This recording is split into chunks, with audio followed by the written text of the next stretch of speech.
예, 오늘은 요한복음 6장이 되겠습니다. 요한복음 6장 60절에서 69절까지 말씀 우리 같이 읽고 은혜 받겠습니다. 60장 요한복음 6장 60절에서 69절. 요한복음 복음서 네 번째 책이죠. 마태, 마가, 누가, 요한.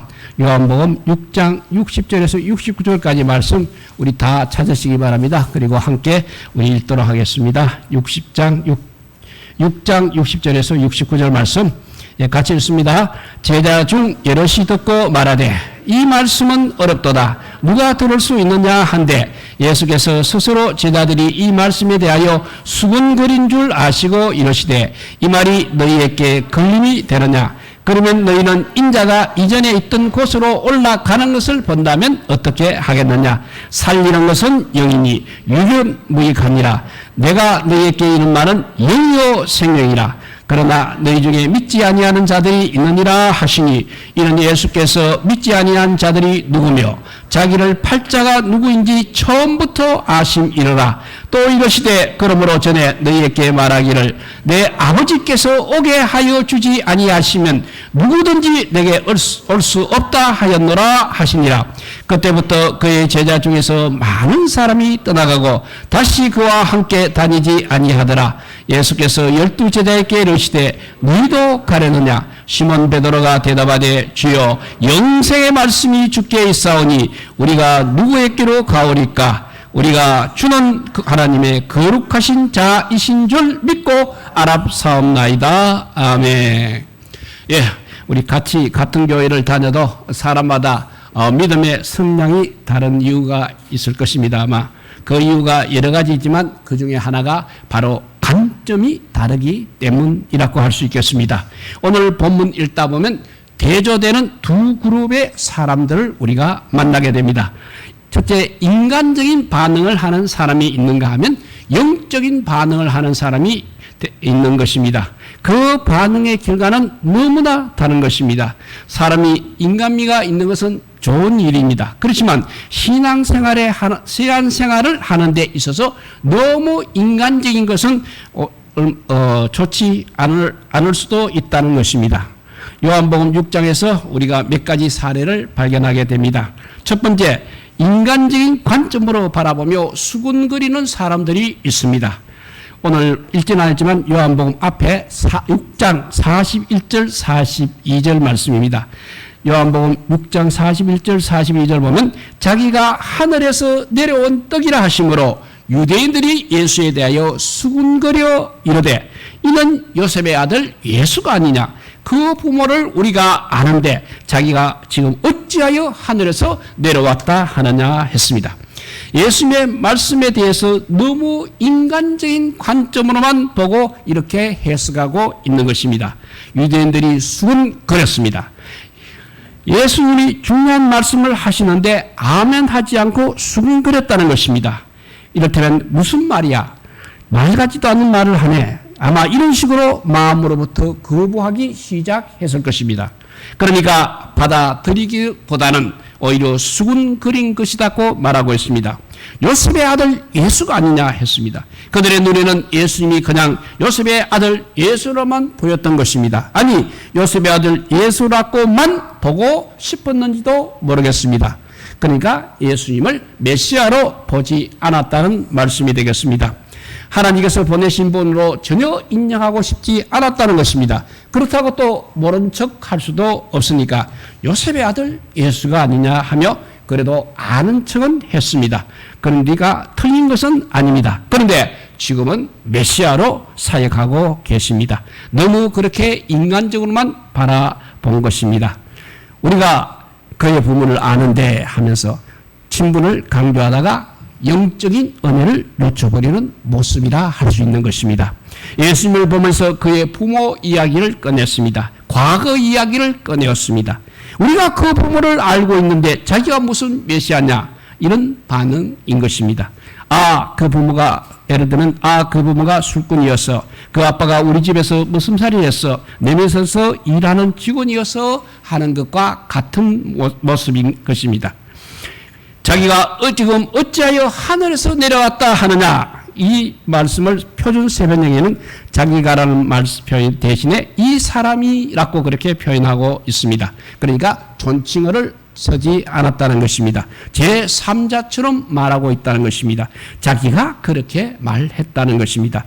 또 어찌하여 하늘에서 내려왔느냐고 했습니다. 우리가 볼 때 분명히 이 사람은 땅에서 났고 부모가 임신하여 태어났고 어렸을 때 같은 동네에서 자랐습니다. 그런데 자기가 무슨 하늘에서 내려왔다고 거짓말을 하느냐 하는 것입니다.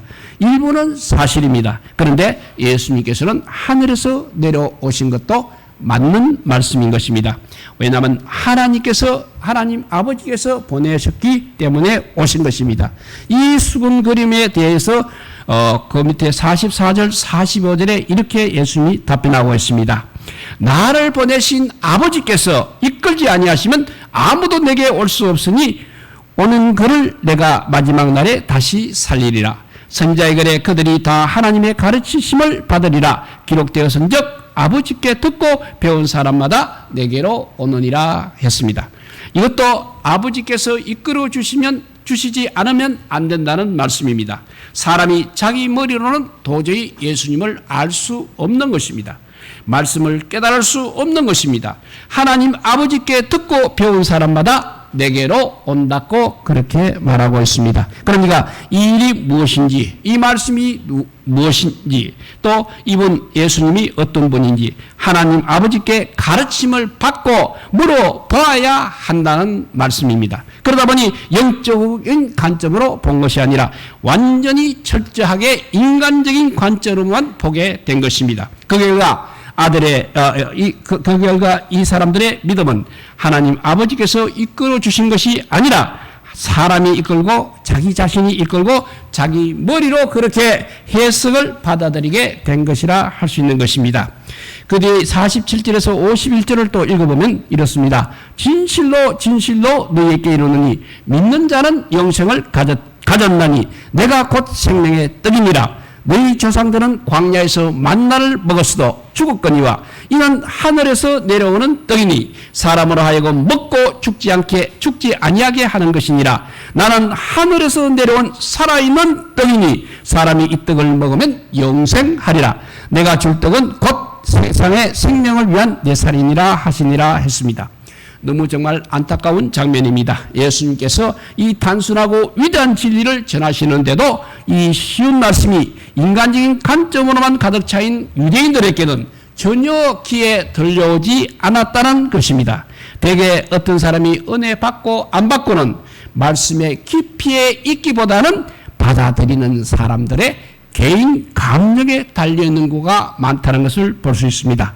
한번 생각해 보십시오. 내 기분, 내 감정이 좋지 않으면 무슨 말을 해도 귀에 들어오지 않는 것입니다. 속으로 비판, 비난, 반항, 말대꾸만 하고 있는 것입니다. 말씀을 전한 자와 관계가 좋지 않아도 역시 그렇습니다. 그래서 예배 전에는 항상 관계를 정리하고 마음을 정리하고 감정을 정리를 하고 오셔야 되겠습니다. 이렇게 첫 번째는 인간적인 관점에서 수군거리는 사람들을 살펴보았습니다. 두 번째는 51절에서 53절에 보면 다투는 유대인들이 나오고 있습니다.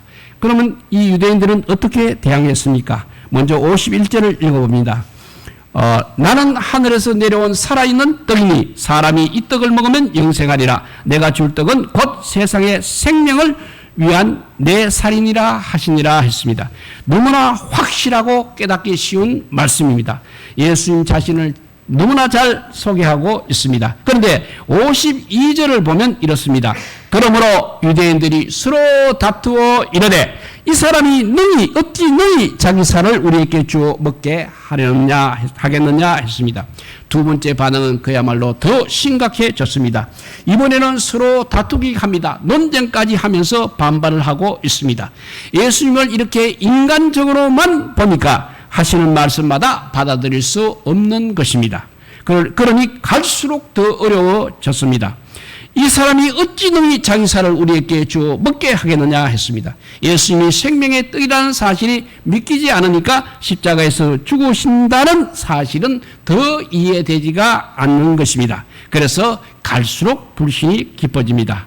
이제 오늘 본문으로 들어서 다른 반응이 있습니다. 그것은 떠나는 제자들입니다.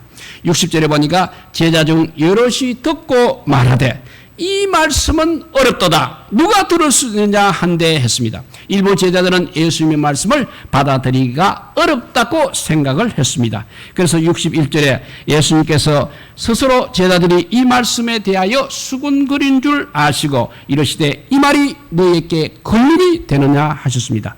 제자들은 이 말씀을 듣고 아멘 하기보다는 수군거렸다는 것입니다. 여기서도 마찬가지로 어렵다는 말은 내용이 어렵다는 그런 말이 아니라 자기들이 받아들이기 어렵다는 그런 의미인 것입니다. 하나님의 말씀은 누구나 들을 수 있습니다. 그렇지만 모두 다 받아들이는 것은 아니라는 것을 볼 수 있습니다. 그러니까 열린 마음으로 듣는 자만 받아들일 수 있는 것입니다. 왜 이들은 받아들이기가 어려웠겠습니까? 그들이 기대했던 예수님과 말씀이 너무나 달랐기 때문인 것입니다. 이 사람들은 예수님의 그야말로 위대한 왕의 모습을 기대하고 있었습니다. 그것이 바로 영광스러운 왕이 되시는 것이고 높은 자리에 오르시는 것입니다. 그래서 천하 만국을 통치하는 것이 그들의 기대하는 모습입니다. 따르는 자들에게 그리고 먹을 것과 입을 것과 모든 것을 책임져 주시는 그런 모습입니다. 이런 멋진 모습을 그들은 기대하고 있었다는 것입니다. 그런데 예수님께서는 자신이 죽는다는 말씀만 하고 계신 것입니다. 요한복음 51절에도 보면 나는 하늘에서 내려온 살아있는 떡이니 사람이 이 떡을 먹으면 영생하리라. 내가 줄 떡은 곧 세상의 생명을 살리는 생명을 위한 내 살이니라 하시니라 했고 53절에 보면 예수께서 이르시되 내가 진실로 진실로 너희에게 이르노니 인자의 살을 먹지 아니하고 인자의 피를 마시지 아니하면 너희 속에 생명이 없느니라 했습니다.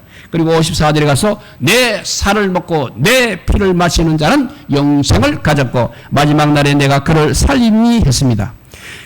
그들 입장에서 보면 예수님이 이러시면 정말 안 되는 것이었습니다. 그러면 자기들은 무엇이 되느냐는 것입니다. 그래서 다 포기하고 그들은 다 포기하고 따라왔습니다. 그런데 죽으시면 어떻게 되느냐 하는 것입니다. 그래서 인간적인 마음이라든지 욕심이 들어간 마음을 품고 있었다는 것을 볼 수 있습니다. 그러니까 못 믿겠다 그래도 이렇게는 말하지 않고 그냥 좀 둘러대서 어렵도다 이렇게 표현을 하고 있는 것입니다.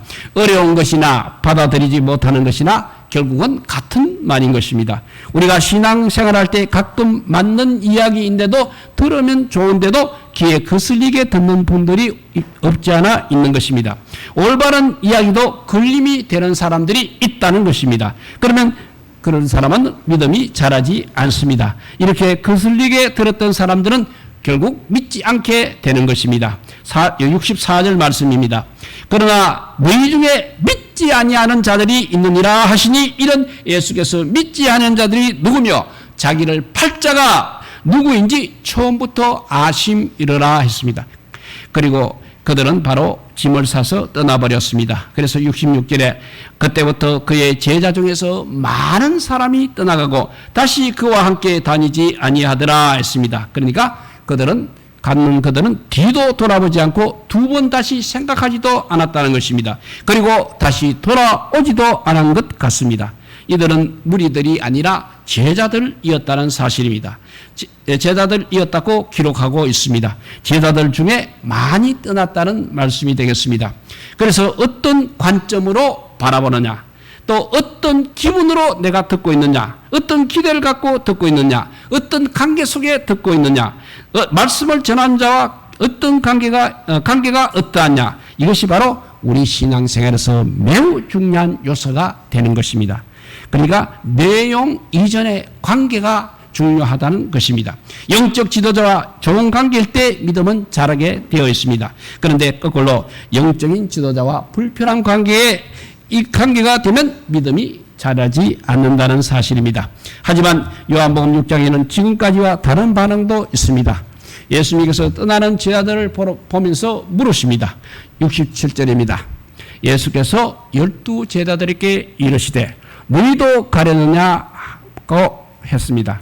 이 질문에 대한 베드로의 대답이 68절에서 69절입니다. 시몬 베드로가 대답하되 주여 영생의 말씀이 주께 있사오니 우리가 누구에게로 가오리까? 우리가 주는 그 하나님의 거룩하신 자이신 줄 믿고 알았사옵나이다 라고 대답을 했습니다. 무엇이 다릅니까? 앞에 사람 반응과 어떤 차이점이 있습니까? 주여 했습니다. 그러니까 예수님을 인간이 아닌 주님으로 보았다는 것입니다. 그리고 두 번째는 영생의 말씀이 주께 있사오니 했습니다. 예수님의 입에서 나오는 말씀이 바로 영생의 말씀이라고 믿고 받아들였다는 것입니다. 그러니까 전혀 문제가 없는 것입니다.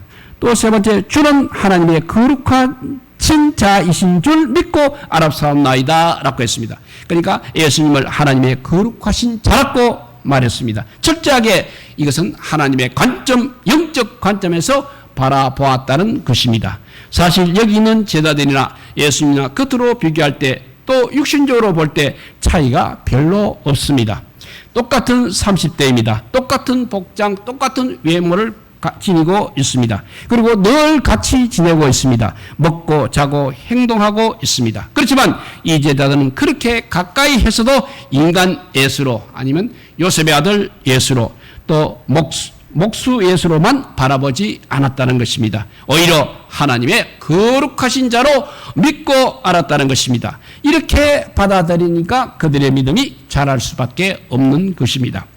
예를 들어서 젊었을 때 함께 자라고 함께 놀던 친구가 나중에 혹시 목사가 되어 부흥회를 인도하러 왔다고 해서 네가 무슨 메시지냐, 옛날에 같이 놀았는데 무슨 은혜냐, 그러는 사람은 은혜를 하나도 받지 못하는 것과 같다는 것입니다. 그런 이런 예가 하나 있습니다. 전라도 금제 금상교회를 설립한 조덕삼 장로와 이자익 목사님의 이야기입니다. 조덕삼 장로님은 김제 지역의 용화마을의 유지였습니다. 그리고 이자익 목사는 그의 집에서 마부로 일하던 머슴이었습니다. 두 사람은 어떻게 신분의 차이를 극복하고 교회를 세웠겠습니까? 경남 남해에서 태어난 이자익 목사님은 17살 때 조덕삼 장로님을 만났습니다. 6살 때 그는 부모를 잃고 수학교도 제대로 다니지 못한 이자익은 흙이진 배를 채우기 위해서 고향인 남해를 떠나 걷고 걸어서 김제 금산까지 왔던 것입니다.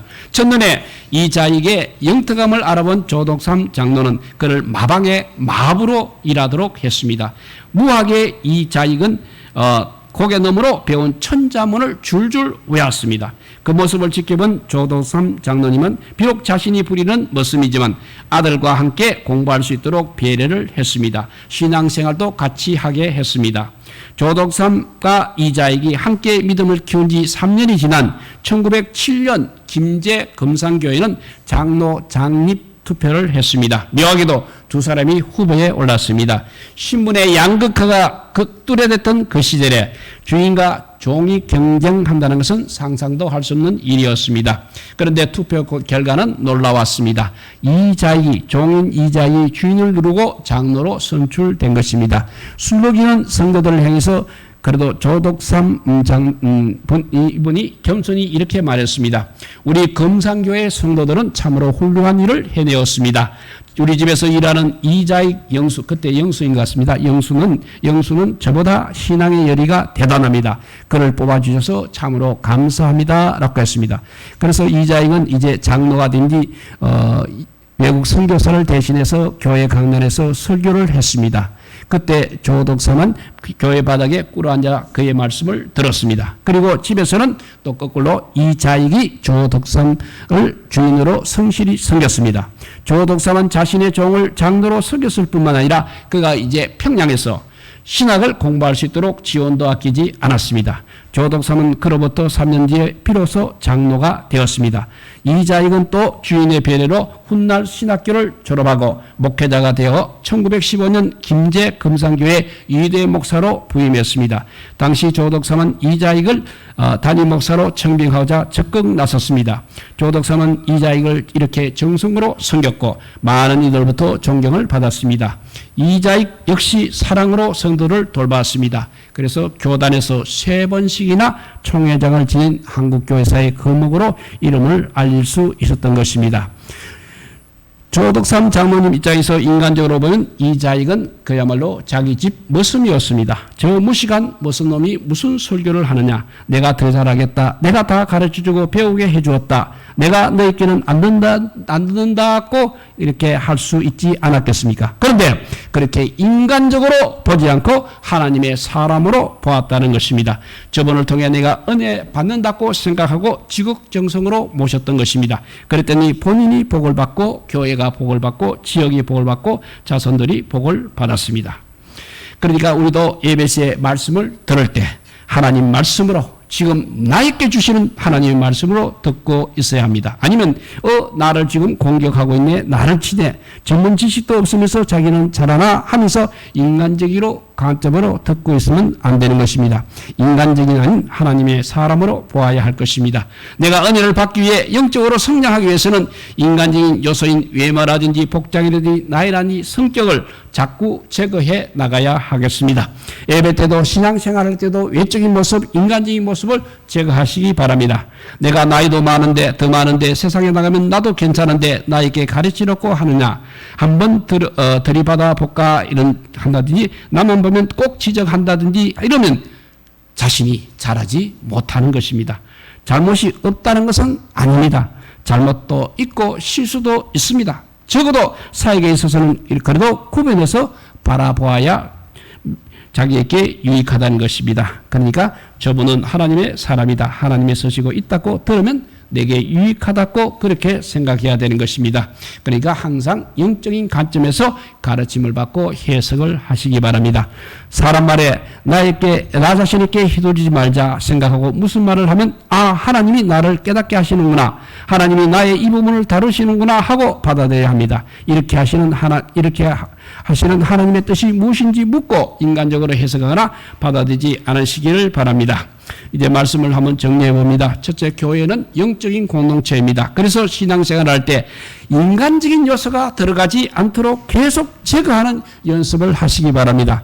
나이라든지 신분이라든지 외모라든지 학벌이라든지 출신이라는 것으로 사람을 판단하지 않는 연습, 즉 인간적인 것에 의해 영향받지 않도록 늘 노력하시기 바랍니다. 두 번째, 예배 중에 눈에 보이는 것보다 보이지 않은 하나님 아버지께 집중하는 연습을 하시기 바랍니다. 그래야 예배가 구경이 되지 않는 것입니다. 왜냐하면 우리 하나님은 영이시게 보이지 않기 때문입니다. 그래서 우리가 하나님께 집중하기 위해 우리 시선을 다른 것에 빼앗기지 않도록 노력하시길 바랍니다. 그래서 늘 하나님 인간적인 관점이 아니라 영적인 관점에서 예배 신앙생활을 잘하셔서 하나님이 주시는 그 무한 은총 받고 우리 자신의 신앙들이 다 자라시기를 주님의 이름으로 축복드립니다.